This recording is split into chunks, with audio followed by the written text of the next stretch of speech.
to another episode on Fresh Leaf Forever. This is Vai Kumar, your host, and I am here today to talk about managing Crohn's disease or IBD, inflammatory bowel disease, and it's a personal journey for me doing it. And in fact, usually I'm here with a guest and I interview a guest. Today I have someone here who is very kind enough to interview me on this. Let's meet Julie Hilson. Welcome, Julie, to the show. Thanks, Vi. It's my pleasure to be here and interviewing you today. I really appreciate the journey you're on and sharing your personal experience. So it's my honor to participate with you today. Oh, well, thanks a lot for doing this. I thought it'll make more sense for someone to interview me rather than me relating it all by myself.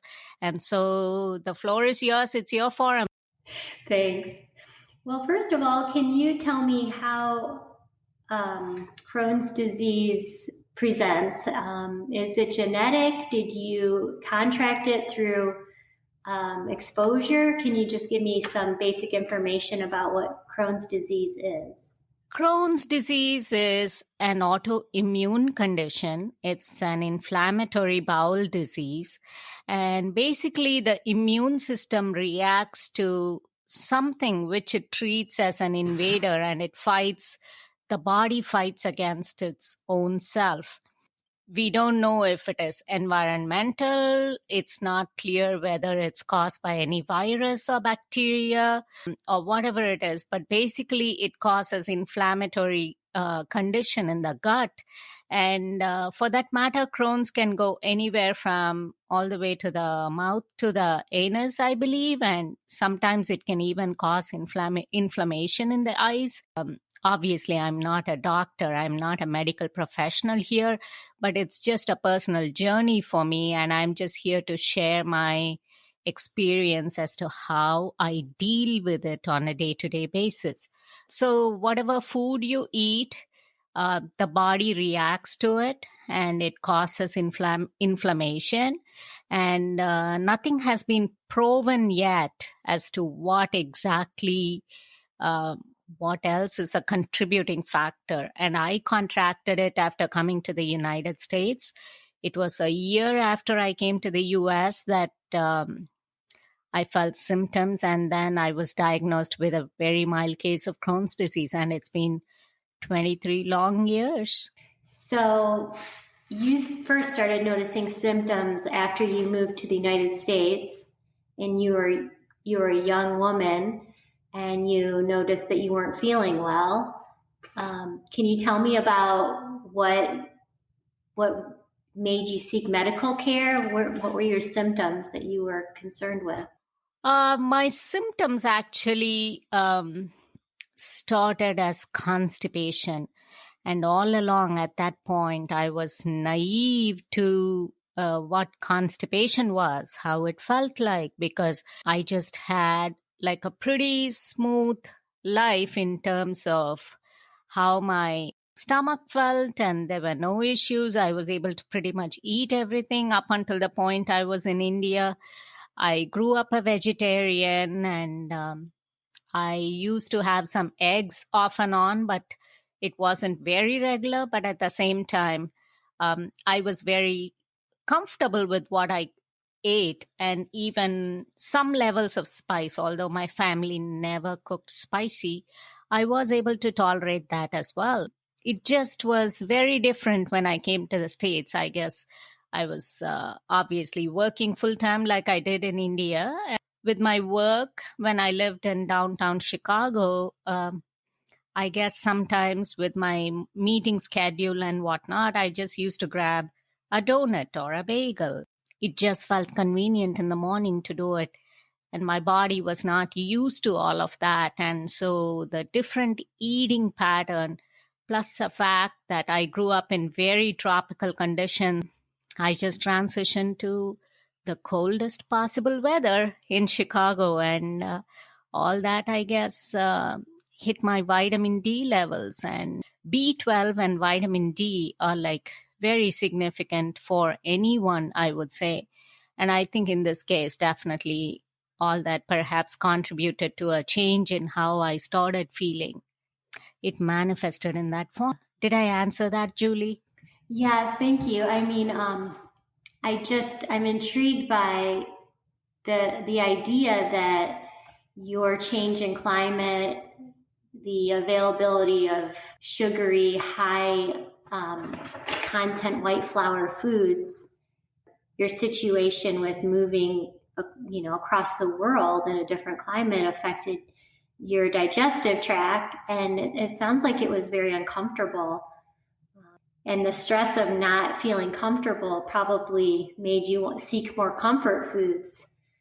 I know a lot of people, when they're under high stress, away from home, they're just looking for something to satiate them, something to make them feel normal, and just the culture shock alone, it's a lot to deal with. And then it seems like maybe you might have had some sensitivities, but they didn't show up when you were eating more vegetarian. Well, I've always had vegetarian food, and even moving to the States, I still stuck to my vegetarian eating pattern. But it was just that I think all along my vegetarian eating habits sort of helped me, I would say, in my symptoms not exacerbating or manifesting itself like it did normally with anybody else with Crohn's disease. Because Crohn's disease, it's not contagious. And you asked me, I guess I probably failed to answer that in the first question when you said, is it genetic? It can be, I guess, because it tends to run in families in certain cases, but not in my case. I'm kind of the unlucky one, the very first person in my family to get it. And when I was first diagnosed with it, I was told that Asians seldom get it. Indians almost never get it.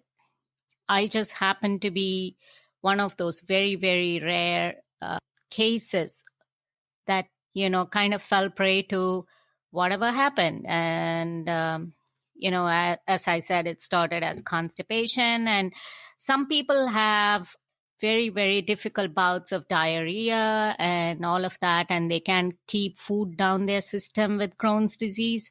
I guess the same goes with ulcerative colitis, which is kind of the other cousin or the other component of the inflammatory bowel disease grouping. In one, it affects the small bowel, and the other, it affects the colon or the large intestine. But in my case, it wasn't that I wasn't keeping food down. It was just that certain foods would bother me, say like a slice of pizza, the cheese in it, and then any flour-based products like that was also sugary, because sugar tends to weaken the immune system, and 70 to 80% of our immune system resides in our gut. And so I strongly believe in the fact that we are what we eat. So whatever we put down our system matters. And I guess my vegetarian diet kind of helped me sustain, though I contracted the disease. And even to this date, it has helped me manage through it.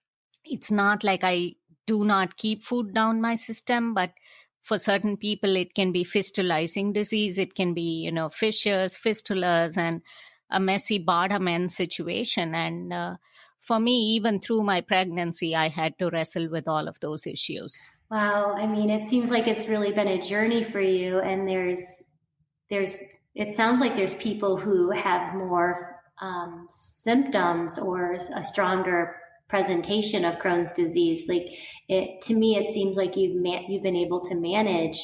And you mentioned that certain foods do cause flare-ups. You mentioned white flour, sugar, dairy, and the pizza. So I can understand why you're so committed to a plant-based lifestyle. It's not just that it makes you feel good to eat that way. It's the opposite. It makes you feel terrible if you don't eat that way. I commend you for listening to your body, because I can imagine if you ignored these symptoms and just tried to push through, your body would respond with those more severe symptoms. So this is uncomfortable to talk about, especially as a woman. And you talked about being pregnant and dealing with this disease. What gives you the courage to share this with the world audience? Oh, that's such a great question. Um, I kind of asked myself several times what I should do with all this. And I always believe that anyone that goes through difficult times should still see the positive out of it. There are so many people out there in the world that are um, much worse in their situation than I am. And I certainly do not want anyone to feel that they don't have the guidance needed to navigate the initial days or the onset of this disease. There was nobody to tell me what to do, how to handle it. I wish someone had counseled me in the first place, and I think things could have been so much better. I started eating and drinking full fat whole milk, and it was processed milk. I was so used to having raw milk back in India, raw milk as in milk that we would get straight from the cows, and we would just put it on the stove. We would pasteurize it at home, or rather heat it up to a certain temperature, and then we would use it straight up as milk, or we would use it in our tea or coffee. But everything was different here for me. And to go back to why I decided to share this, as I said, I certainly don't want anyone that newly gets diagnosed to feel that they are short of help. And I really want to reach out through this forum to very many people out there who are kind of grappling with this already or are about to fall prey to this. I really don't want them to have to deal with it. So I feel it's important that they make or tweak their daily lifestyle, especially the eating part, to be able to stay healthy. And that's why I figured, okay, I'll just come out with my story. It's totally fine. So you want to be there for people as a resource because you felt like you weren't given that opportunity. And that's beautiful. That's a really beautiful message and mission. And I do believe that this would be a great resource for somebody who was just recently diagnosed, or even somebody whose family member is diagnosed. Like you said, you're the only one in your family who has the diagnosis, and there are probably people that feel all alone in this, and it's such a personal thing that having a caring, informative site like this um, is really, really nice for people. So, how you've been dealing with this diagnosis for over 20 years? How is this impacting you on a daily basis? Well, in a lot of ways, I would say not only me, but people around me as well. And it need not be anyone that just lives with me. Obviously, my wonderful daughter and my great husband, they have been extremely supportive, and they have stayed very, very positive through this journey as well. It's not easy, and it's not easy for parents when they visit. It's not easy for them even when they are remote to have to hear about the not so good days. And it's not easy for friends that meet with me to kind of hear or um, have to just listen to the fact that it's not one of my great days. Not that I kind of talk about it all the time. It's just that when they check in with me on, hey, how are you doing? And they happen to be really close, that I tell them fact as fact. And, but one thing I want to say is, when life throws lemons at you, I guess you make lemonade out of it, so you really can't sit over there and cry that, oh, my day is not so great. And this week has been rough, but How I deal with it, I just plan what I eat. And there was this recent forum, a long meeting, a webinar that I attended, and say I we had our 25-year college reunion, and it was supposed to go on for 3.5 hours over Zoom, but it ended up going for 9 hours, and we had a formal event, an informal event, everything. It's just that when I have to, or I'm at a tennis tournament with my daughter, anything, or out with the family, or traveling to India on that long plane journey, or anywhere else, I just need to plan how my day is going to look like. And pretty much it revolves around what I eat, what I bring with, in terms of, okay, I just cannot rely on processed foods all the time. So, processed food certainly is not for anyone with IBD. For them to kind of get into a mode of remission, and according to the medical world, Crohn's disease, ulcerative colitis, or any autoimmune illness is there to stay with you forever. That's the message that the medical world gives. Um, but as far as, and they call it going into remission, and that's why they prescribe the drugs that they do. With all due respect to them, I do believe that one can overcome and sustain that remission, in which case, if I were the person involved, I would certainly sit and talk to my doctor about weaning off of those medications and still trying to see if I have a chance to be without it. For example, when COVID set in, I just had to be home. I just couldn't go for my infusions, and my medications were once a month infusion and of the immunosuppressant. And I really couldn't go at that time because I didn't feel comfortable. Plus, I had had some reaction to it when a higher dosing was tried on me. So we kind of gave it a break, and that break went on for like 5, 6 months, and I was without medication. I felt nothing worse as far as how I could manage myself. So for some people, medicine does wonders. For some, there is not really much of an impact that um, it it offers.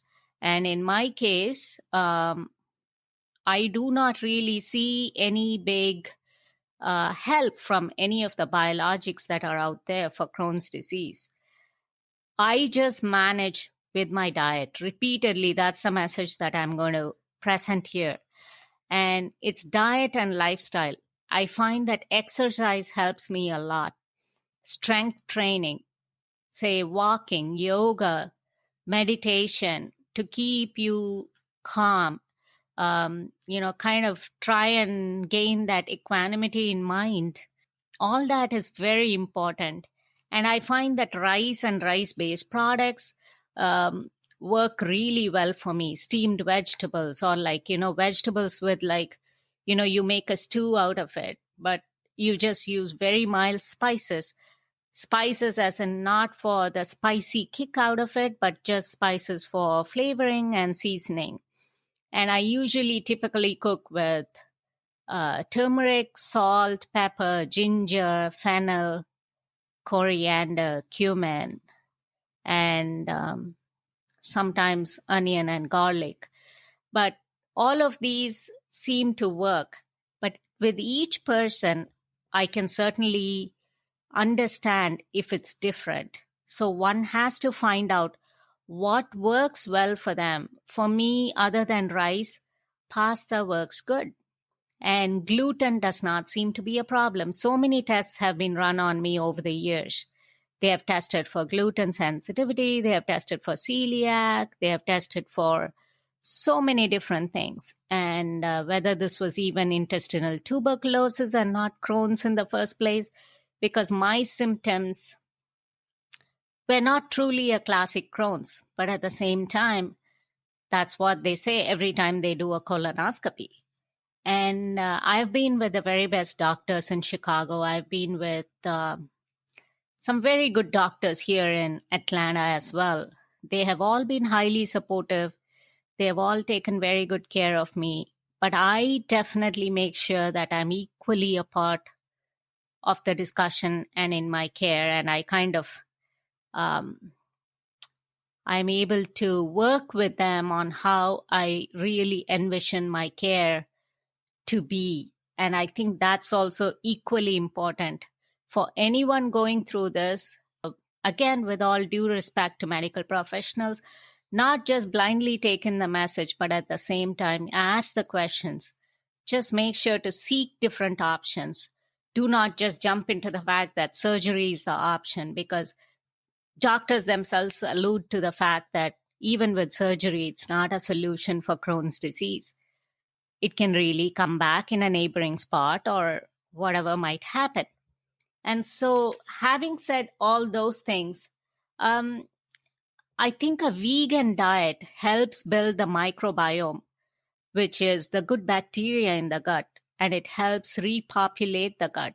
So, if you are eating differently, I would strongly advise a slow but steady transition to slow as in a measured approach, and a transition to um, a vegan diet. Definitely eliminate dairy products and try all these things that are like very kind of low key, that that are more like comfort food for the stomach.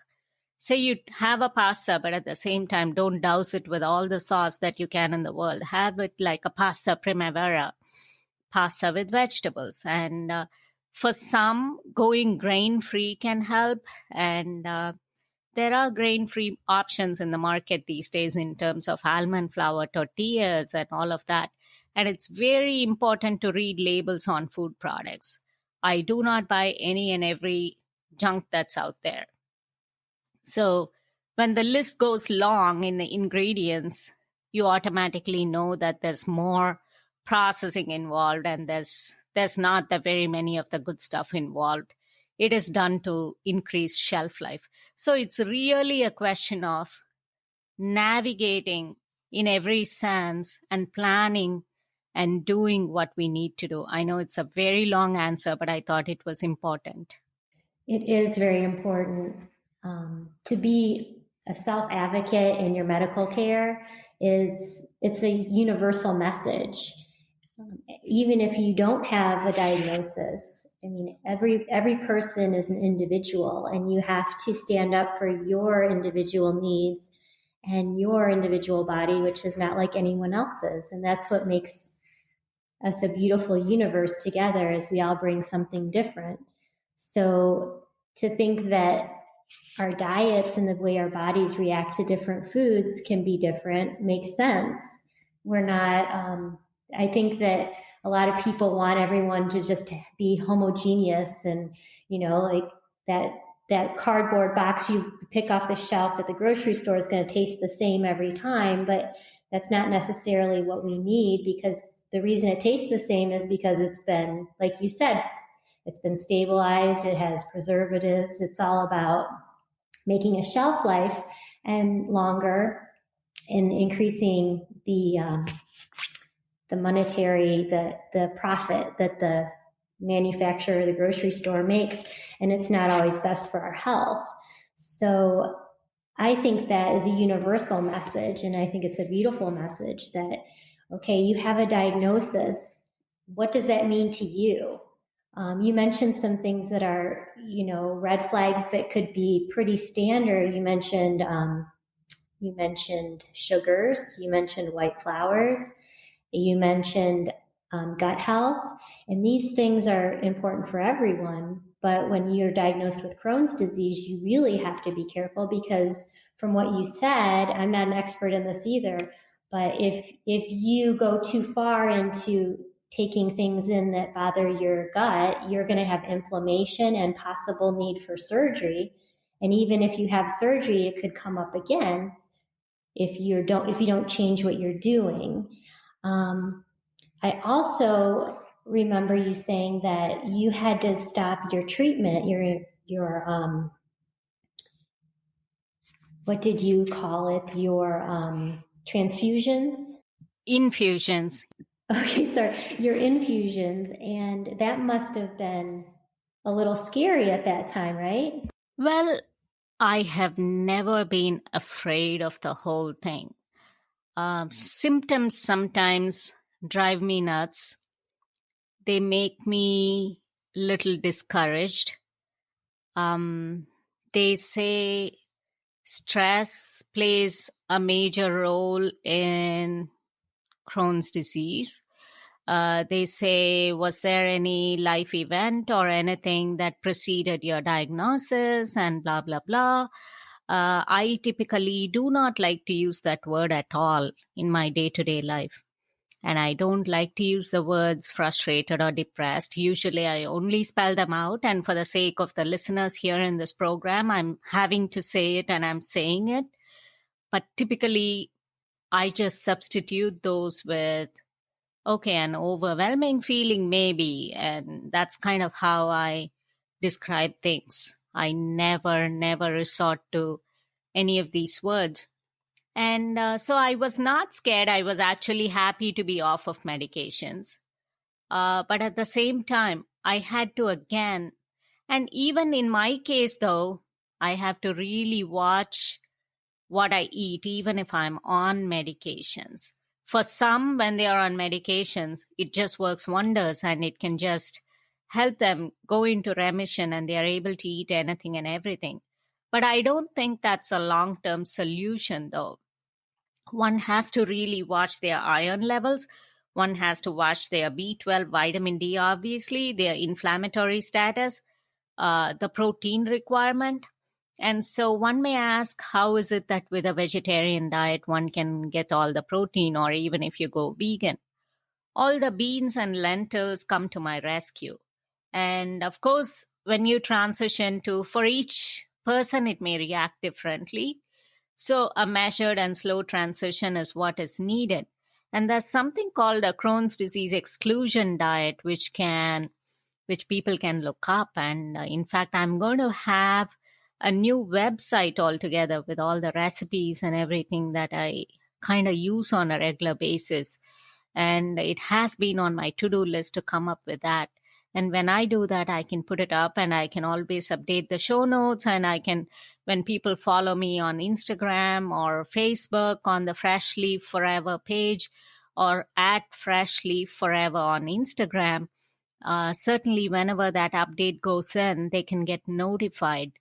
And so it just was a matter of, again, what I ate. Eat plenty of fruits and vegetables, colorful vegetables, colorful fruits that can help repopulate your microbiome.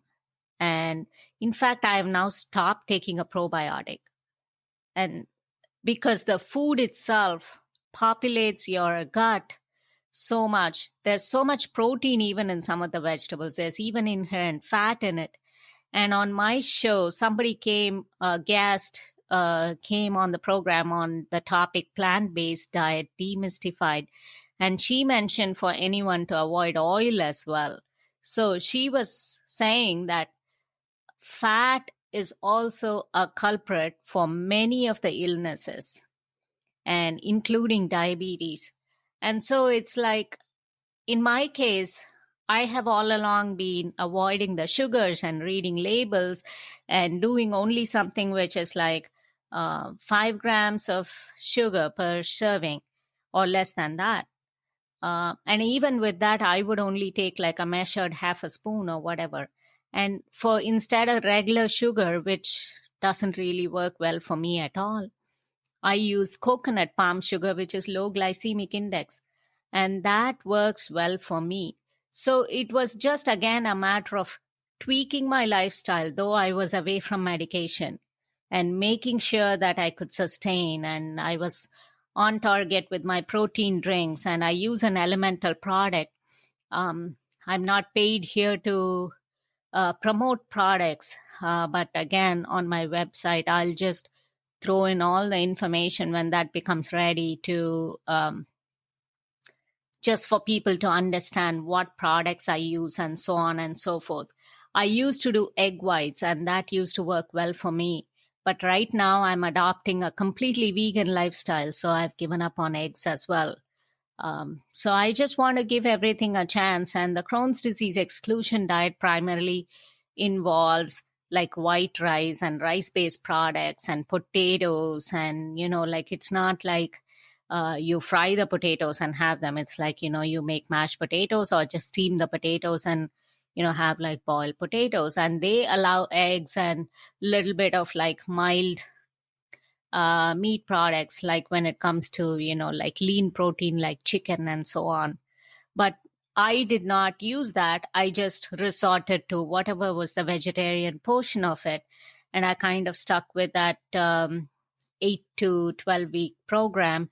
And that also helped me. So pretty much it has been a journey, and my journey has been completely based on diet. And I should say omega 3 has also been very helpful in fighting off inflammation in my case. I use an omega curcumin. I always tell my physician and my GI doctor in this case as to what I do. So it's really important that you discuss even any of the over-the-counter medications that you take with your GI doctor. Please make them aware of it, and please be participative in your care. Ask questions, but at the same time, make them aware of whatever you're doing. Because I'm here in this forum to share my experience and my journey. This is not to be construed as medical advice and is not going to be a substitute for medical advice. This is just to give you insights on how you can approach your care. So that is something very, very important. With that said, let's take a little breather here, a 15-second time out, and then get back with the discussion. During the pregnancy, I had to undergo a few procedures for abscess drainages and so on. Pregnancy can do good or bad. And I guess at that point, my disease was supposedly mild, and then it was transitioning to a different thing. And with the hormones, I guess mine took a turn for the worse, and I ended up having abscesses. And like I said, my disease was more of the fistulizing and that type of thing. And so I had to undergo drainage. And so again, every stage I have learned. And for those type of situations, doing a sitz bath and taking care of yourself, keeping yourself more hygienic. And we pretty much have like bidet toilets or handy sprays in the bathrooms. And so because toilet paper is not something that I personally would advocate for anyone with this type of an issue. I mean, use toilet paper to the very minimum. To keep your surroundings clean and to maybe just to dab any wet stuff off, but at the same time for basic cleansing and comfort in the area and for healing to get promoted, the handy sprays or the bidet toilets, especially if they have both warm and normal temperature, they really help. The water temperature, the warmth really helps. And I've resorted to so much of hot pad use whenever I feel like, there is any discomfort in my stomach. I'm very pain tolerant, but people's pain level and tolerance can be different. So I'm not going to personally classify it as pain, but I have used castor oil and topical application of castor oil on my stomach, and I've used hot pad, and all that has helped made me feel better. And of course, all of this I didn't have to resort to during these recent times when I was off of medication. This was all prior. But I just wanted to drive home the point that people also have to keep in mind as far as the hygiene issue and whatnot when it comes to managing bottom end Crohn's disease. And irrespective for anyone, a lot of our friends resorted to changing to bidet toilets when COVID set in because there was lack of toilet paper in the stores. And so it's just funny. And One other thing, the reason we moved from Chicago to Atlanta was for my health. That was because when we went to vacations outside, where to warmer places, say like Mexico or whatnot, during those 5 days or 1 week when we would be gone, I would come back gaining weight. And of course, I was off eating a diet which was not spicy or that did not involve spices. Not that I use red chili flakes or green chilies in my cooking. Never. I do not, because that's a huge no-no for me. And but the warmer weather certainly helped. And every winter season here, even in Atlanta, it's cold. All of North America is cold. You can't help it. And I grew up in 100 plus Fahrenheit weather. So it's a very different ball game for me here in the United States. But winter is certainly not my favorite. But I'm trying to keep myself more warm, more active, more energized by doing whatever form of exercise that I can. And I know it's very hard to balance exercise and how you feel, because sometimes for people that are not feeling well, how is it that one can muster up the energy to go exercise? So yeah, your electrolyte drinks, whatever works for you, find something which has very minimal ingredients, which is very minimally processed. And there's something out there, definitely any of the vegan stuff, all of these will come in handy. And yeah, I've always had to stay very positive, very brave, very firm, participate in my care, advocate for myself.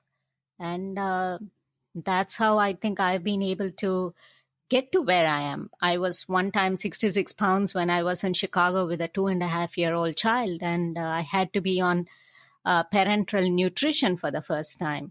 So that is total parenteral nutrition, where they put a central IV line and then they feed you through that your quota of carbohydrates, proteins, and fats for the day is prepared in a bag, and then it goes through a central IV line into your system. So nutritionally, keeping up has been the challenge for me, and maintaining my weight or gaining weight has been my issue.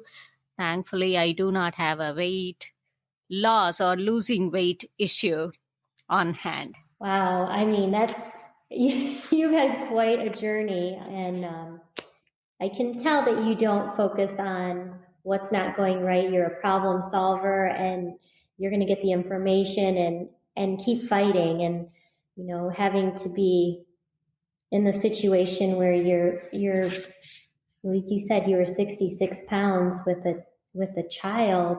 That's a significant thing. And for you to figure out how to maintain, and now you're maintaining your weight, and you're finding what works for you and sharing that it's very commendable, and it does show your strength of character and your commitment, and I think that's just amazing. I applaud you for that. Thank you. So many times people will feel like they're a victim, and you're not a victim. There's so much. I feel like you could go on forever. Is there anything else you want to talk about? Did you have to have surgery at one point? I unfortunately had to. That was in 2008 when I developed a transverse colon stricture.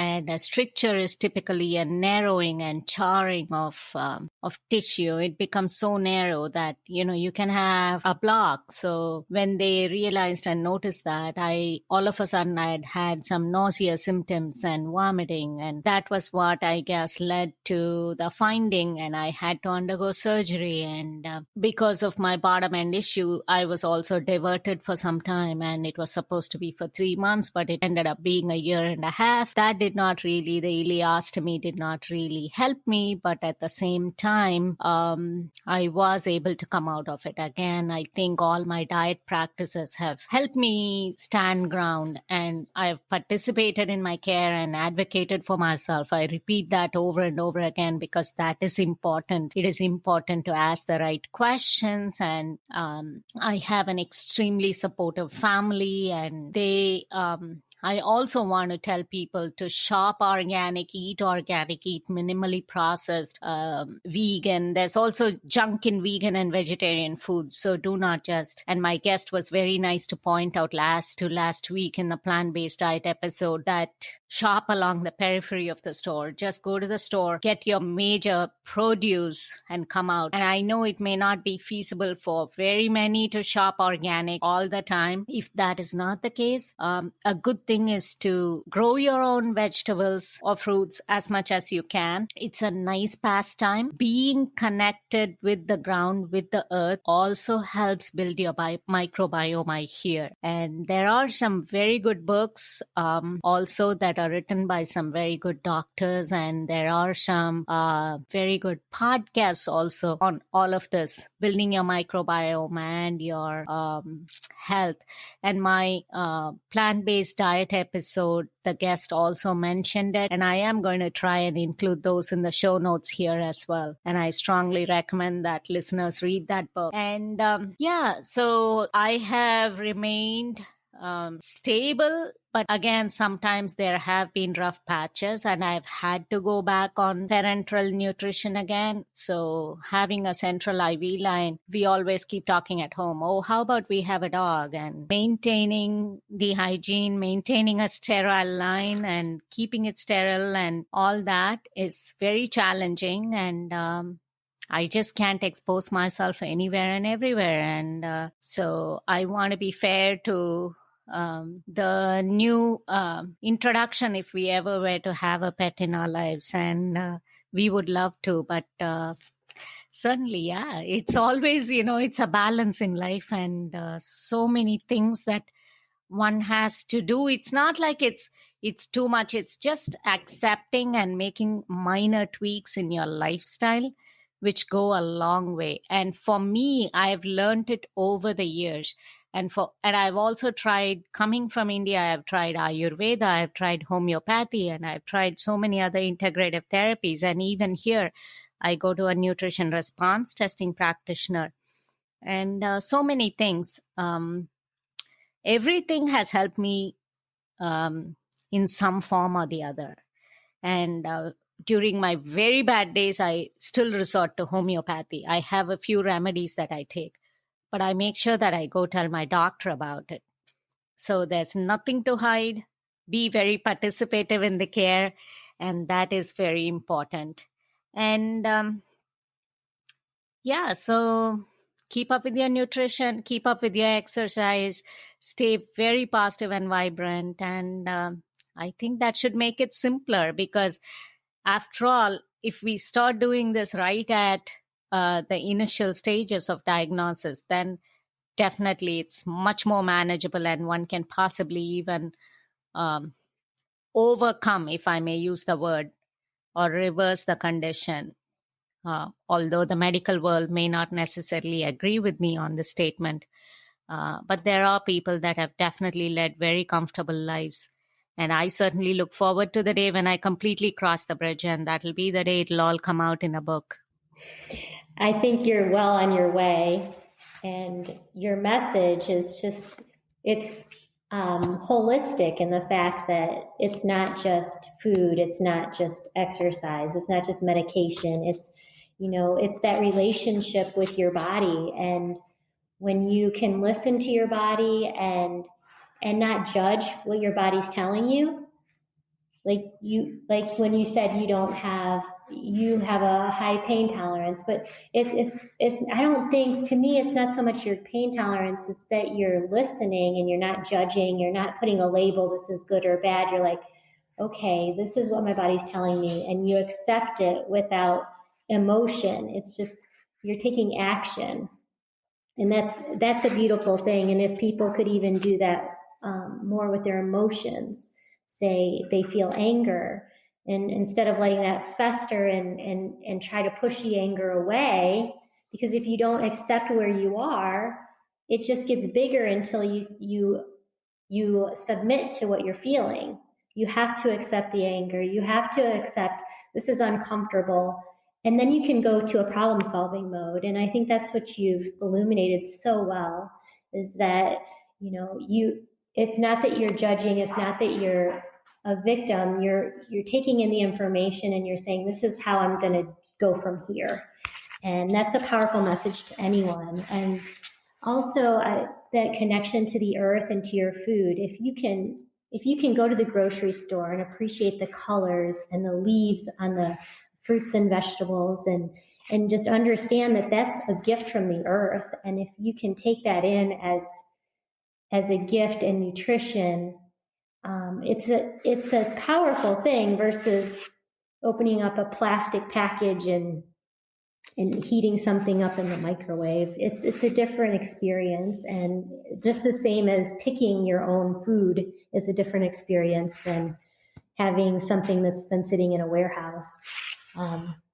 So it's a good way to take care of Mother Earth to grow food, and it's a good way to take care of us. And I think that as soon as our culture can embrace that we're all connected in that way, we're all going to be a lot more healthy. And it's not just Crohn's disease.